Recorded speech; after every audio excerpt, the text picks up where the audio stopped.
Hello everyone, welcome back to Xylem learning. Akshay sir ആണ്. So ഈ ഒരു ഒറ്റ വീഡിയോയിലൂടെ നിങ്ങൾ ഉറപ്പിക്കുന്നു 8 മാർക്കിലുള്ള ചോദ്യങ്ങൾ ഡിസ്കസ് ചെയ്യുന്ന ഈ ഒരു സ്പെഷ്യൽ സെഷനിലേക്ക് എല്ലാവരും സ്വാഗതം ചെയ്യുകയാണ്. തമ്പനയിൽ നിങ്ങൾ കണ്ടു ഓൾറെഡി. അപ്പൊ 8 മാർക്ക് ഉറപ്പിച്ചാലോ? യെസ്. ഒന്നാമത്തെ ചോദ്യത്തിലേക്ക് കിടക്കാം. ഒന്നാമത്തെ ചോദ്യം, റൈറ്റ് ദ മെയിൻ ഫങ്ഷൻസ്. പ്രധാനപ്പെട്ട ഫങ്ഷൻസ് എഴുതുക ഓഫ് ദ ഫോളോവിങ്. താഴെ കൊടുത്തിരിക്കുന്നതിൽ ഒന്നാമത് കൊടുത്തിരിക്കുന്നത് സെൻസറി ന്യൂറോൺ. അപ്പൊ സെൻസറി ന്യൂറോണിന്റെ ഫങ്ഷൻ എന്താണ്? ഇമ്പൾസുകളെ ക്യാരി ചെയ്യുക. എല്ലാ ന്യൂറോൺസും ഇമ്പൾസുകളെ ക്യാരി ചെയ്യുവേ. എല്ലാ ന്യൂറോൺസും ഇമ്പൾസിനെ ക്യാരി ചെയ്യും. ഇമ്പൾസ് എന്ന് പറഞ്ഞാൽ മെസ്സേജസ് ആണെന്ന് നമുക്കറിയാം. നമ്മുടെ ശരീരത്തിലൂടെ കടന്നു പോകുന്ന മെസ്സേജസിനെയാണ് ഇമ്പൾസ് എന്ന് പറയുക. അപ്പൊ ഇമ്പൾസിനെ ക്യാരി ചെയ്യും. എവിടുന്ന് എങ്ങോട്ട്? That is the importance. അപ്പൊ ന്യൂറോണുകളെ ക്ലാസിഫൈ ചെയ്തിരിക്കുന്നത് അതുപോലെ തന്നെയാണ്. എവിടെ നിന്ന് എങ്ങോട്ടേക്ക് ഇമ്പൾസിനെ കൊണ്ടുപോകുന്നു എന്ന അടിസ്ഥാനത്തിലാണ് സെൻസറി, മോട്ടോർ, ഇന്റർ ന്യൂറോൺ എന്നിങ്ങനെ ന്യൂറോണുകളെ നമ്മൾ ക്ലാസിഫൈ ചെയ്തിരിക്കുന്നത്. അങ്ങനെയാണെങ്കിൽ സെൻസറി ന്യൂറോൺ എന്താ ചെയ്യുക?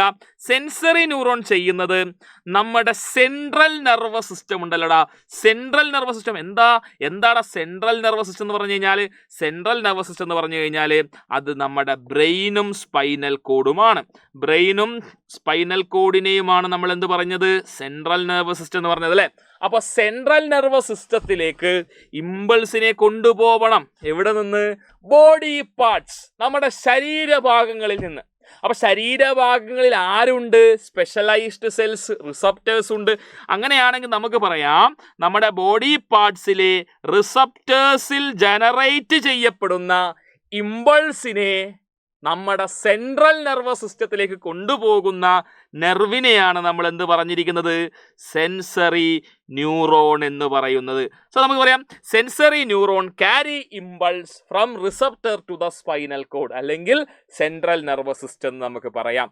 അപ്പോൾ അവിടെ നമുക്ക് എത്ര മാർക്ക് ലഭിച്ചു? 1 മാർക്ക് നമുക്ക് ലഭിക്കുകയാണ്. രണ്ടാമത്തത് ക്രേനിയം. നമ്മുടെ ക്രേനിയത്തെ കുറിച്ചാണ് പറയുന്നത്. മക്കളെ, നിങ്ങൾക്കറിയാം, ക്രേനിയം എന്ന് പറയുന്നത് ബ്രെയിൻ ബോക്സ് ആണ്. അവിടെയാണ് നമ്മുടെ ബ്രെയിന് പ്രൊട്ടക്റ്റഡ് ആയിരിക്കുന്നത്. അപ്പോൾ അദ്ദേഹത്തിൻ്റെ ഫങ്ഷൻ എന്ന് പറയുന്നത് പ്രൊട്ടക്ഷൻ ഓഫ് ബ്രെയിൻ തന്നെയാണ് കേട്ടോ. Protection of brain from external injuries, protection of brain from external shock എന്നൊക്കെ വേണമെങ്കിൽ നമുക്ക് പറയാം. അപ്പോൾ ബ്രെയിനിനെ പ്രൊട്ടക്റ്റ് ചെയ്യാനാണ് ക്രേനിയം എന്ന് പറയുന്ന ബോണി കേസ് അവിടെ നമുക്ക് കൊടുത്തിരിക്കുന്നത്. ബ്രെയിനിനെ പ്രൊട്ടക്റ്റ് ചെയ്യാനാണ്. അടുത്ത ചോദ്യം എന്താണ്? സ്പൈനൽ കോഡിനെ അല്ലെങ്കിൽ നമുക്ക് പറയാം, വെർട്ടിബ്രൽ കോളത്തിന്റെ ഫങ്ഷനാണ്. വെർട്ടിബ്രൽ കോളം എന്ന് പറഞ്ഞാൽ ബാക്ക് ബോൺ തന്നെയാണ്, നട്ടെല്ലാണ്. അദ്ദേഹമാണ് നമ്മുടെ സ്പൈനൽ കോഡിനെ പ്രൊട്ടക്റ്റ് ചെയ്യുന്നത്. പ്രൊട്ടക്ഷൻ ഓഫ് സ്പൈനൽ കോഡാണ് ആരുടെ ഫങ്ഷൻ എന്ന് പറയുന്നത്? നമ്മുടെ വെർട്ടിബ്രൽ കോളത്തിന്റെ ഫങ്ഷൻ എന്ന് പറയുന്നത് പ്രൊട്ടക്ഷൻ ഓഫ് സ്പൈനൽ കോഡാണ്. സ്പൈനൽ കോഡിനെ പ്രൊട്ടക്റ്റ് ചെയ്യുക എന്നുള്ളത് തന്നെയാണ് വെർട്ടിബ്രൽ കോളത്തിന്റെ ഫങ്ഷൻ. അടുത്തത് എന്താ കൊടുത്തിരിക്കുന്നത്? Motor neuron. അപ്പോൾ സെൻസറി നമ്മൾ പറഞ്ഞു കഴിഞ്ഞു. മോട്ടോർ ന്യൂറോൺ എന്താ ചെയ്യുന്നത് വെച്ച് കഴിഞ്ഞാൽ, മോട്ടോർ ന്യൂറോൺ ഇതേ സെൻട്രൽ നെർവസ് സിസ്റ്റത്തിൽ നിന്ന്, നമ്മുടെ സ്പൈനൽ കോഡ് അല്ലെങ്കിൽ ബ്രെയിനിൽ നിന്ന് നമ്മുടെ റിലേറ്റഡ് മസിൽസിലേക്ക്, അല്ലെ, റിലേറ്റഡ് മസിൽസ്, നമ്മുടെ ബന്ധപ്പെട്ട പേശി, റിലേറ്റഡ് മസിൽസിലേക്ക് ഇമ്പൾസിനെ എത്തിക്കുന്ന ന്യൂറോണിനെയാണ് നമ്മൾ എന്ത് പറഞ്ഞത്? Motor neuron. So motor neuron carry impulse from CNS or we can say spinal cord to related muscles. അപ്പോൾ അതാണ് നിങ്ങൾ ആലോചിക്കേണ്ടത്. സെൻസറി എന്ന് പറയുമ്പോൾ റിസപ്റ്ററിൽ നിന്ന് സ്പൈനൽ കോഡിലേക്ക് അല്ലെങ്കിൽ CNSലേക്കാണ്. ഇനി തിരിച്ച് സ്പൈനൽ കോഡിൽ നിന്ന് റിലേറ്റഡ് മസിൽസിലേക്ക് കൊണ്ടുവരുന്നവരെ നമ്മൾ വിളിക്കുന്ന പേരെന്താണ്? മോട്ടോർ, അല്ലെ? മോട്ടോർ ന്യൂറോൺ എന്ന് നമ്മൾ വിളിക്കുന്നു. അപ്പൊ ഇവിടെ ഓരോന്നിനും ഓരോ മാർക്ക് വീതം നമുക്ക് ലഭിച്ചാൽ ഇവിടെ നമുക്ക് ലഭിച്ചു 4 മാർക്ക്, വളരെ എളുപ്പത്തിൽ. ഇനി അടുത്ത ചോദ്യത്തിലേക്ക് കടക്കുന്നതിന് മുന്നേ ഇതിന്റെ ഉത്തരം നമുക്ക് നോക്കാം. ജസ്റ്റ് ഒന്ന് നോക്കാം. Sensory neuron, main function of sensory neuron is to transmit information from receptor to the central nervous system. പറഞ്ഞു കഴിഞ്ഞിട്ടുണ്ട്. Cranium is a box made up of bones. Bony case ആണെന്ന് ഞാൻ പറഞ്ഞു. പ്രൊട്ടക്ട് ദ ബ്രെയിൻ ആണ് function. Vertebral column നമുക്കറിയാം back bone ആണ്, അതും bony structure തന്നെയാണ്. പ്രൊട്ടക്റ്റിംഗ് എന്താണ്? സ്പൈനൽ കോഡ്, അത് നമ്മൾ പറഞ്ഞിട്ടുണ്ട്. Motor neuron The main function of the motor neuron is to transmit information from brain spinal cord, central nervous system, to our effector organs or related muscles. അപ്പോൾ അത് നമ്മൾ പറഞ്ഞിട്ടുണ്ട്. So moving on to next question. Why is the use of iodized salt advisable? Advisable ആണ്. എപ്പോഴും നമ്മൾ കഴിക്കുന്ന ഭക്ഷണത്തിൽ iodine ഉണ്ടാവണം എന്ന് നമ്മൾ പറയാറുണ്ട്.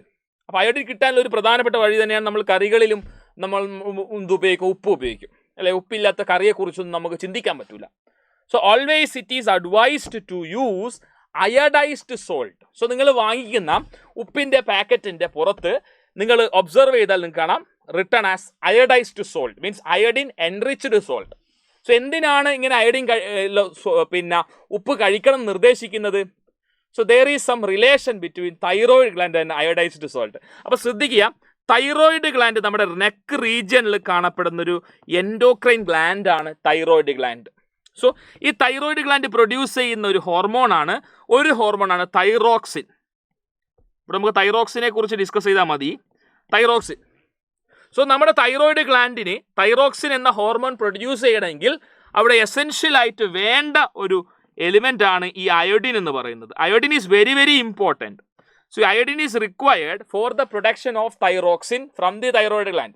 If thyroid gland need to produce thyroxine, iodine is required. Iodine വേണം. So and also thyroxine is very important hormone. വളരെ ഇമ്പോർട്ടൻ്റ് ആയിട്ടുള്ള ഒരു ഹോർമോണാണ് തൈറോക്സിൻ. നമ്മുടെ മെറ്റബോളിസത്തെ കൺട്രോൾ ചെയ്യുന്ന ഒരു സാധനമാണ്, ഒരു ഹോർമോണാണ് ഈ തൈറോക്സിൻ എന്ന് പറയുന്നത്. നമ്മുടെ ഫാറ്റ് മെറ്റബോളിസം, കാർബോഹൈഡ്രേറ്റ് മെറ്റബോളിസത്തിനൊക്കെ ഈ തൈറോക്സിൻ ആവശ്യമാണ്. സോ ഈ തൈറോക്സിൻ പ്രൊഡ്യൂസ് ചെയ്യുന്ന കാര്യം വേണം, അയോഡിൻ വേണം. സോ നമ്മുടെ ബോഡിയിൽ അയോഡിൻ്റെ അളവ് കുറഞ്ഞു കഴിഞ്ഞാൽ, അല്ലെങ്കിൽ നമ്മുടെ ബോഡിയിലേക്ക് എത്തുന്ന ഫുഡിൽ അയോഡിൻ്റെ അളവ് കുറവാണ്, ഡെഫിഷ്യൻ്റ് ആണെങ്കിൽ നമ്മുടെ തൈറോക്സിനെ പ്രൊഡ്യൂസ് ചെയ്യാൻ ആൾക്ക് ബുദ്ധിമുട്ടുണ്ടാവും. തൈറോയിഡിന് തൈറോക്സിനെ പ്രൊഡ്യൂസ് ചെയ്യാൻ ബുദ്ധിമുട്ടാവും നമ്മുടെ അയോഡിൻ കിട്ടുന്നില്ല എന്നുണ്ടെങ്കിൽ. സോ ഇൻ ദാറ്റ് കേസ് കൂടുതൽ തൈറോക്സിനെ പ്രൊഡ്യൂസ് ചെയ്യണം എന്നുള്ളൊരു ശ്രമം നടത്തും തൈറോയിഡ് ഗ്ലാൻഡ്. അയോഡിൻ ഇല്ല, but yet it will try to produce more thyroxine. And in that way അങ്ങനെ ട്രൈ ചെയ്യുന്ന സമയത്ത് തൈറോയിഡ് ഗ്ലാൻഡ് എൻലാർജ്ഡ് ആവും. സോ ഈ എൻലാർജ്മെന്റ് ഓഫ് തൈറോയിഡ് ഗ്ലാൻഡ് ആണ് goitre. Enlargement of thyroid gland ആണ് എന്തിന് കാരണമാവുന്നത്? ഗോയിറ്ററിന് കാരണമാവും. ഓക്കെ, നമ്മുടെ തൊണ്ടയിൽ ഒരു മുഴ പോലെ നമുക്ക് കാണും, അതാണ് ഗോയിറ്റർ എന്ന് പറയുന്നത്. So actually deficiency of iodine ആണ് എന്തിന് കാരണമാവുന്നത്? ഗോയിറ്റർ. അതുകൊണ്ടാണ് അയോഡൈസ്ഡ് സോൾട്ട് നമ്മൾ കൺസ്യൂം ചെയ്യാൻ വേണ്ടി നമ്മളോട് പറയുന്നത്. സോ നമ്മളെ ഡിസീസിന്റെ പേരും പറഞ്ഞു. Name the disease caused due to deficiency of iodine. It is goitre. And state one symptom enlargement of the neck region, അല്ലെങ്കിൽ enlargement of thyroid gland resulting in swelling of the neck region. അതാണ് അതിന്റെ ലക്ഷണമായിട്ട് പറയുന്നത്. നമുക്ക് ആൻസറിലേക്ക് കിടക്കാം. So iodine is necessary for thyroid gland to secrete thyroxine hormone പറഞ്ഞു കഴിഞ്ഞു, വിച്ച് റെഗുലേറ്റ്. അപ്പോൾ നമുക്ക് പറഞ്ഞ പോയിന്റ്സ് നമുക്കൊന്ന് ഹൈലൈറ്റ് ചെയ്യാം. അയോഡിൻ ഈസ് നെസസറി എന്തിനാണ്? For thyroid gland to secrete thyroxine. Ready? Then what is the next point? This hormone is responsible for carbohydrate, protein, fat metabolism in our body. അത് ഞാൻ പറഞ്ഞിട്ടുണ്ട്. Its deficiency may cause goitre. അപ്പോൾ iodine deficiency cause ചെയ്യുന്നത് എന്താണ്? Goitre ആണ്. So goitre എന്ന് പറയുമ്പോൾ നിങ്ങൾക്ക് ഇത് കാണാം. This is normal thyroid gland and this is enlarged thyroid gland, where the enlargement of thyroid gland result as a swelling over your neck. You can feel that like this way. ഇതാണ് നമ്മുടെ goitre എന്ന് പറയുന്നത്.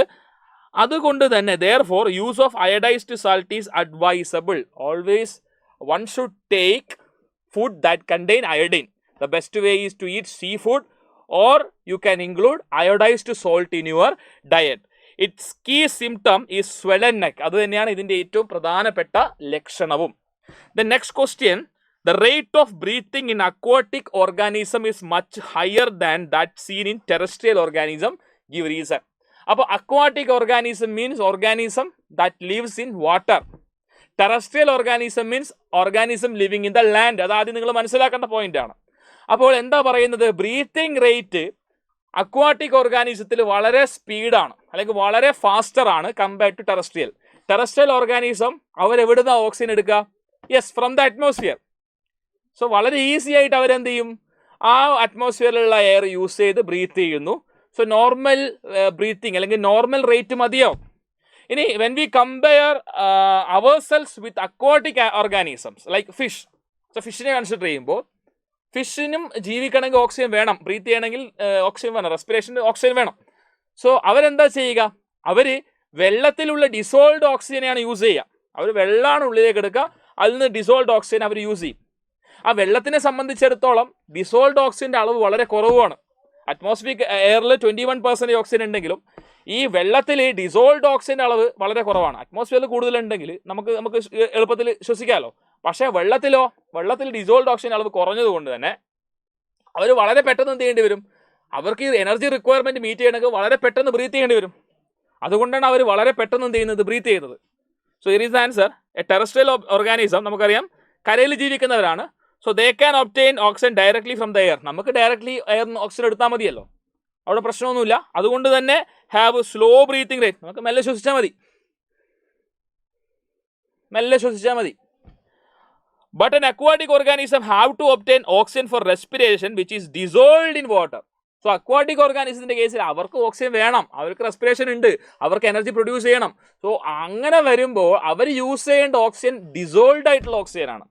മാത്രമല്ല the amount of oxygen dissolved in water is fairly low as compared to the amount of oxygen in air. അപ്പോൾ എയറിലുള്ള ഓക്സിജൻ്റെ അതേ quantity നമുക്ക് വെള്ളത്തിൽ ഉണ്ടാവില്ല.